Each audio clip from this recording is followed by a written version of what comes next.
పార్లమెంట్లో ప్రధాని మోడీతో సమావేశమయ్యారు విదేశాంగ శాఖ మంత్రి జైశంకర్. బంగ్లాదేశ్ లో పరిస్థితులను ప్రధానికి వివరించారు జైశంకర్. మరోవైపు భారత్ కు చేరుకున్న బంగ్లా ప్రధాని షేక్ హసీనాతో భేటీ అయ్యారు.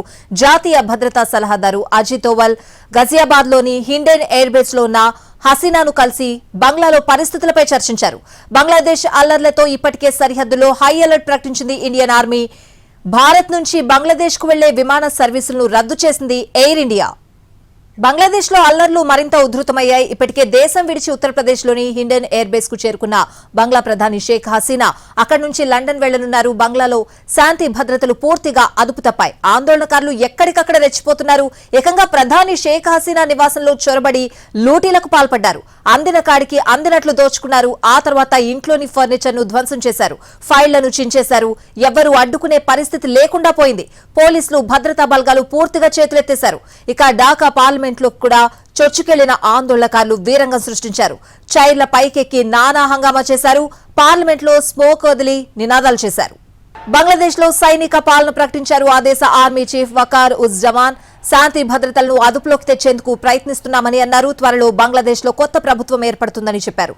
ప్రజలు సంయమనం పాటించాలని కోరారు. అన్ని పార్టీలతో చర్చల తర్వాత సైనిక పాలన విధించినట్లు తెలిపారు. 2 రోజులుగా కొనసాగుతున్న విధ్వంసం ఆగడలేదు. గంట గంటకు ఆందోళనలకు ఉధృతమవుతున్నాయి. దేశవ్యాప్తంగా వ్యాపించాయి. అవామీ లీగ్ ఆఫీసుతో పాటు హోంమంత్రి ఇంటికి కూడా నిప్పు పెట్టారు ఆందోళనకారులు. ప్రభుత్వ కార్యాలయాలను ధ్వంసం చేశారు. బంగ్లాదేశ్ ఆందోళనలో ఇప్పటి వరకు 300 మందికి పైగా మృతి చెందారు. వేలాది మంది గాయపడ్డారు. దేశవ్యాప్తంగా చెలరేగిన హింసాత్మక ఘటనలతో షేక్ హసీనా ప్రభుత్వం వణికిపోయింది. వందలాది మంది ప్రాణాలు కోల్పోవడంతో చివరకు దేశ ప్రధాని గద్దె దిగాల్సొచ్చింది. ప్రభుత్వ ఉద్యోగాల్లో రిజర్వేషన్లకు వ్యతిరేకంగా కొన్ని నెలల క్రితం శాంతియుతంగా మొదలైన నిరసనలు ఊహించని పరిణామాలకు దారితీశాయి. అసలు నిరసనలు ఎందుకు జరిగాయి? వీటికి అసలు కారణమేంటి?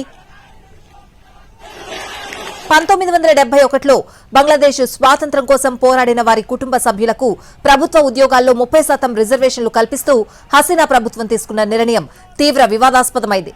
ప్రభుత్వ నిర్ణయం వివక్షపూరితంగా ఉందని స్వాతంత్ర పోరాటంలో కీలకంగా వ్యవహరించిన హసీనా నేతృత్వంలోని అవామీ లీగ్ పార్టీ మద్దతుదారులకే అది ప్రయోజనం చేకూరుస్తుందనే వాదన మొదలైంది.